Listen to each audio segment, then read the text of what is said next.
It really means a lot that you guys took the time out to come today, because you could have been anywhere else. And it means a lot to see that you guys are taking all the information in, because I'm telling you, that is 100% of winning, is showing up. Showing up and getting the knowledge and taking it in and then utilizing it. Don't let this day go by without really taking it in and saying, how do I apply this? Not even in just my career, but moving forward, everything that you do, you have to have true intention with it, no matter what it is. No matter if it's your job, no matter if it's your relationships, no matter if it's anything, have true intention about yourself. So when Owen was like, you need to come on, I'm like, all right, yeah, I'm gonna do it, because there's a bigger plan. You know, I get to do a program that inspires, encourages, and teaches people. You know, I'm excited about that. I'm able to do that, and I did that for 5.5 years, and I built the Saturday nights and brought on Sweetie Pies and all these other shows that did well. And now God was saying, now what are you gonna do? It's time to go out. You gotta step out. Who leaves Own? Who leaves Oprah? Come on. You know, who does that? But because it's not about me, and because Oprah doesn't define me, and because my job doesn't define me, I could leave. I could go and say, all right, God, what's next? And that is where you have to be.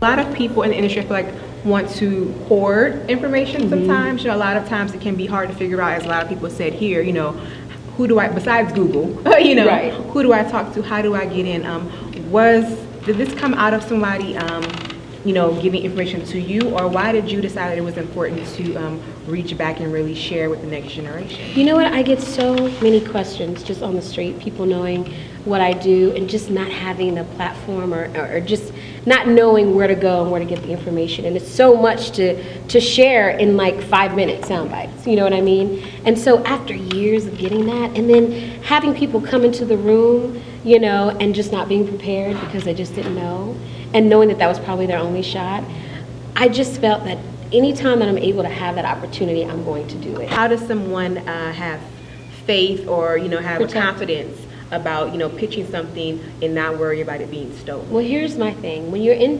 unscripted, you have to realize the minute that you have that idea, 200 people have that same idea. The one that gets picked is the one that's the most prepared. So maybe they have better tape. Maybe they have more auspices involved, meaning a really hot showrunner attached, or a really big celebrity attached. I'm gonna go with that, you know, versus just an idea on paper, or someone who has no track record or no experience.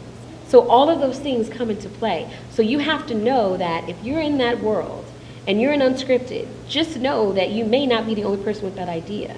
You know, what's your advice for people who are like, you know, I know the guy is telling me to write this script or start my own company or do you know, whatever, but, you know, the bills have to get paid. How do you kind of, you know, juggle following your purpose, but at the same time, you know, or if you're not happy at a job and you want to leave, you know, can you speak to starting your own, literally, but, you know, starting your own company and knowing that, you know, if you listen to God, it'll be okay? The thing is that He's not going to put you in a position to where you are going to fail or that you can't eat, right? So you have to use wisdom.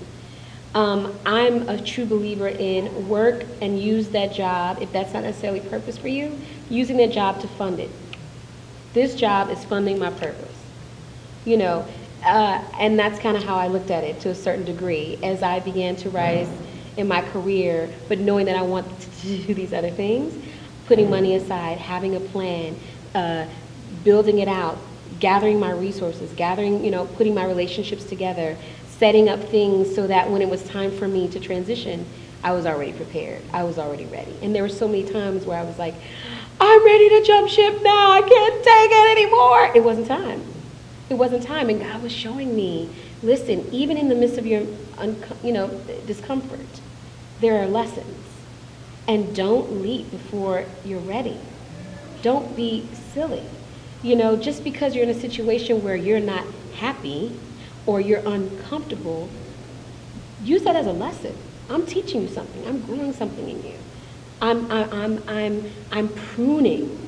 You know, so let's do that. Use this time to help it fund the vision. Use this as opportunities to build that while, you know, and then that way you're ready. When you're ready, that way your bills will be paid. You did it smartly. You weren't being anxious for nothing. You were being methodical. You're using wisdom. And so just because you get that itch doesn't mean he's saying jump now. He's saying this isn't going to be forever, just so you know. Start to plan. Get a plan in place. And once you start to do that, then doors will start to open. And so that's where I'm at now, where doors have opened. You know, I have great opportunities, you know, to consult. My consulting firm is doing very well, you know, and speaking like this and doing conferences and engaging and just opening doors for that because I planted the foundation while I was before in my other job.